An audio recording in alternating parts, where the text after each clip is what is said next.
Today we're back down here at Alresford, where the track work behind me is nearing completion.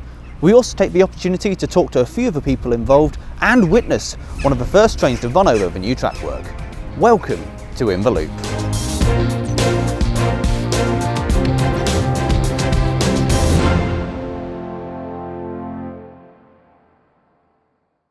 When we were last down here at Alresford, the track looked remarkably different. There was a distinct hole where the new track is now. A common question we're getting asked at the moment is, why are we doing all of this? And it is an excellent question. So to answer that, and to give you a little bit more information about Alresford in general and the station, I'd like to pass you over to our operations manager, Richard. Hello Will, my name's Richard Bentley. I'm the Ops Manager for the Hants Railway. We've just come to talk to you a little bit about what we've been doing down with the remodelling at the country end of Alresford Station. It's been about 3.5 to 4 weeks work so far, and just to give you a little bit of background as to what we've been doing really. Traditionally, we took over the railway in 1973. 73 the line closed. We took over and started operating in 1977. The railway from 1865 up till 1973 was predominantly operated by 2 and 3 coach trains. So initially an M7, 2 push-pull coaches, latterly from 1957 onwards Hampshire units, 2 and 3 car units. As a result, the station platforms didn't need to be very, very long. You can probably see here, this originally was the end of the platform at Alresford on the country end. There'd have been a ramp down at this point just after the bike shed, just after the gents' toilets. That was it. Effectively between here and the signal box was all the platform that we needed. There would have been some through trains that were diverted, but obviously most of those didn't stop anywhere. The local trains were put to one side. They'd have just sailed through, probably taking the signalman off his feet, grabbing the token, I would think. So back in the probably early 90s, but 92, 93, we extended the platform down to where the Uckfield footbridge is. At the end, and that's given us room to put in about 5.5 coaches in the platform. But the nature of the business now is that we're operating trains far longer than we're on a day-to-day basis for the railway. And latterly we've kind of outgrown it, with obviously a good thing having more and more passengers using the place. As a result, we were finding that the existing layout was becoming more and more restrictive on what we're trying to operate with. And that leads in then nicely to what we're doing just under the footbridge there, in the alterations to the track work. From the country end of the platform here by the goods shed, we've got the Uckfield, former Uckfield footbridge. The signalling is exactly the same as previous for the moment. We're doing this basically in 2 stages. Stage 1, which we're just looking at the moment, is predominantly most of the track work is altered, but the signalling is more or less unchanged. Signalling's a very complicated animal and takes an awful lot of time to actually put into being. So for the initial stage, we'll be operating on the existing signalling. So we've got the shunt ahead disc on the main arm there, which gives us the permission to shunt ahead.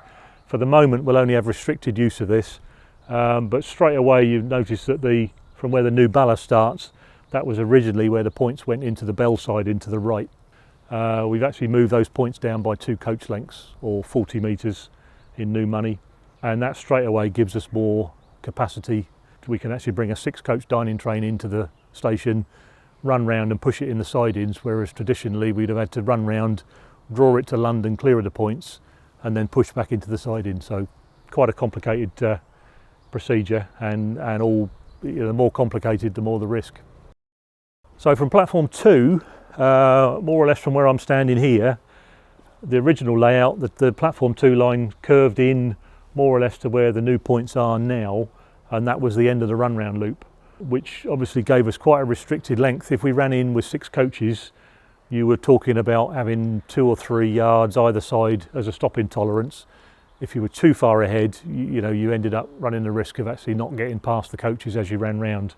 So that's another big reason behind what we're doing here. It just takes away that risk, gives us a bit more stopping tolerance, and just buys us quite a bit more space. On the left hand side is what's the remains of the cat siding. And the cat siding basically was when we ran a countryman service on a weekends. That used to live in the cat siding, and that's where the name's stuck from really. You can just about see the scrag end, what's left of it. We've effectively slewed over the platform 2 loop line to the left and dragged the cat side in from where the pile of ballast is in the distance across to the right to meet it. And now we've basically extended one line into the other to give us that extra long loop. What's left on here was where the train care coaches were stored. We've dragged those out the way, and the 80,000 tank and the likes, to make space for the work. Long term here, the workshop for the carriage and wagon guys will be going back into this spot, but obviously once we've recovered all the remaining track bits and pieces, and as you can see, it wants a damn good tidy up. So we're now where the 6 mark was. There was a board crossing, went across this point, and then from this point onwards it got very, very tight to where the point work was. As you can see, the bell siding points are now way down there.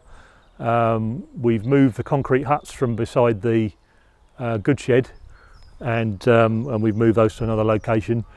And by moving the bell siding points down, and basically which is a two-ended set of points, it's given us actually space here for an additional siding that we didn't have before. Traditionally it was probably long enough to put a single wagon in.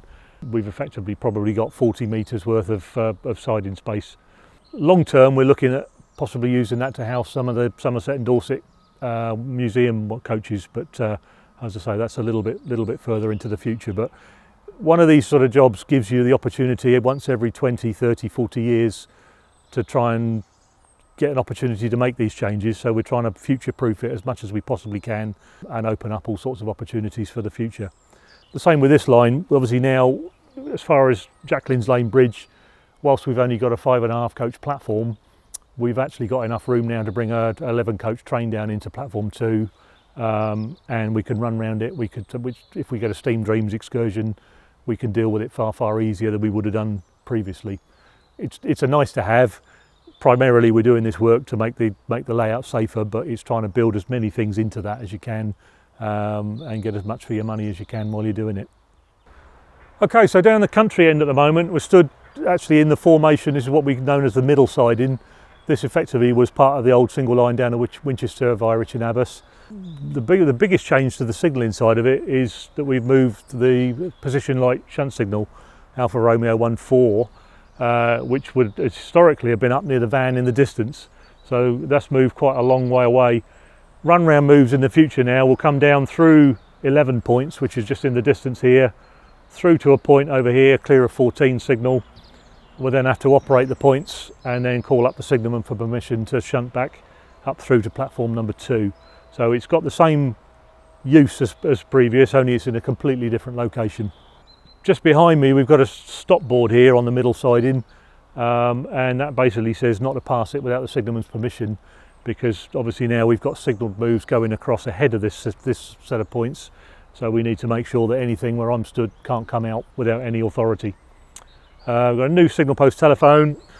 Neil and Bernie and his gang have been re-timbering a lot of the point work around here, which I think you've covered in previous videos. So there's a massive amount of work been going on behind the scenes. Like I say, it might feel like with lockdown there's not a great deal happening, but by crikey, it's not stopped. So it'll actually be nice to run some trains and it'll calm down for a little bit, to be honest. And that's really the size of it. So effectively from here, this is all the engines will come out to this point to run round. So a fair bit further to go, but it does give us that operational safety primarily, and certainly flexibility to deal with longer trains far more than we've had previously. And there you are, folks. That's essentially why we've been doing all of this, and it does look different and frankly really good. Now, it's not coincidence that Richard happened to be down here. If you are very observant, you may have seen a Class 50 in the background. And that's because the 50 had to run over this new bit of track which had just been ballasted. Now, relaying track is a very complex procedure, and frankly, I don't know enough about it to tell you everything to do. But it goes in stages. You put layers of ballast down the track, more ballast, and then you have to level it. Now, the traditional method is by using jacks and packing with shovels to try and level out the track, or put a suitable cant on it if required. On the national network, they use things called tampers, which look a bit like this.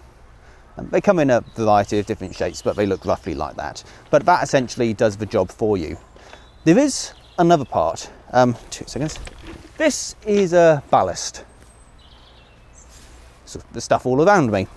It's a aggregate rock, which has to be angular. That's the key bit here. Once you've tamped and levelled the ballast, it needs to be compacted. If you just chucked these all on the ground, they wouldn't slot together. There'll be a few air gaps here and there. So what you ideally need to do is somehow kind of shake it, get them to shake down and lock together. Now on the national network, a lot of time they'll put a temporary speed restriction on, and they'll do that until a certain amount of trains have run over, then they'll reopen it to line speed. That's not ideal, but it's the traditional method, and it's why we've done this here. The 50 came down to run over the new track work because the weight and the vibration from the locomotive caused the ballast to kind of shake down and compress himself and lock themselves together, making them more secure. Now, as Richard mentioned, part of this is also signalling. Pretty much all of the points around Alresford were controlled mechanically, kind of rods and levers from the box. Some of these are now going to be like this, motor operated. And frankly, we thought this would be a nice opportunity to give you a quick whirlwind tour of what it looks like inside this box and how it works. So I'm going to pass you over to Pat, who's our S&T head. S&T, or Signals and Telecoms, or Telegraphs, I can't remember exactly which one it is. They deal with, well, signals, telecoms, points. I'm willing to bank he's going to mention the word detection. Now, detection is a term commonly used in signalling. It can mean the system detecting what's happening out there, so where the train is, for example, or what the points are doing. The points are what we use to change tracks. Essentially, the two blades here, or the point blades, they move from one side or the other to come into contact with the outside rail or the stock rail, and that helps guide the train. The system needs to detect that the points have got far enough over and closed the gap before it lets the train down. And we're talking millimetres here. If it doesn't, it'll fail detection or break detection, and the system will just lock up. It will say, no mate, you're not sending a train down here, it's not safe. If you've ever been waiting for a train and you hear the automated voice going, we apologise for the delay to this service. This is due to a points failure. Potentially, that could be what's happened. In practice, a lot of the time you just get a bit of debris caught in there, so you just need someone to go out and clear it. Not a biggie, just requires someone to go down. Anyway, that's enough from me. That's what Pat means when he says detection. Over to you, Pat. This is one of the new HW point machines that we've put in. It does the same job as mechanical points. This is the drive which pushes them over. This is the facing point lock. These are the two detection rods. They detect the open switch and the close switch. They run on 120 volt DC, and then the detection is through this end, which detects the lock and the detection. The lock is 3.5 mil before it fails. Detection's 5 mil before it fails, and overall they're adjusted to 1.5 mil. They can also be manual operated by a hand crank put in at this end, and they're also all put together so that track circuits can be put through them as well. They're widely available, and there's at least several thousand, if not more, on Network Rail. And there you have it, folks, a whirlwind tour into points. Of course, it's a more complex beast, but that's what's under the grey box. But that is it from us now. So thank you to Richard and Pat. Thank you to you guys for watching, and we shall see you next time.